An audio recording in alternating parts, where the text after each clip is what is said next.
آج کی خوبصورت حدیث نماز کے 10 خیران کن فائدے ہر مسلمان ضرور سنیں۔ السلام علیکم۔ نمبر 1، نماز اللہ تعالیٰ کی رضا کا ذریعہ ہے۔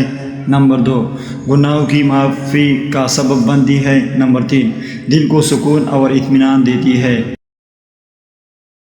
نمبر 4، برائی اور بے حیائی سے روکتی ہے۔ نمبر 5، وقت کی پابندی سکھاتی ہے۔ نمبر 6، اللہ تعالیٰ سے تعلق مضبوط کرتی ہے۔ نمبر 7، رزق میں برکت کا سبب بنتی ہے۔ نمبر 8، چہرے پر نور پیدا کرتی ہے۔ نمبر 9، دعا کی قبولیت کا ذریعہ بنتی ہے۔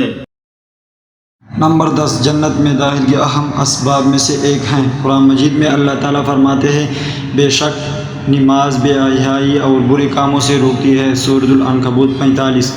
اللہ تعالیٰ ہمیں 5 وقت کے نماز پابندی سے عطا کرنے کی توفیق عطا فرمائے، آمین۔ ویڈیو لائک، شیئر، سبسکرائب کریں، شکریہ۔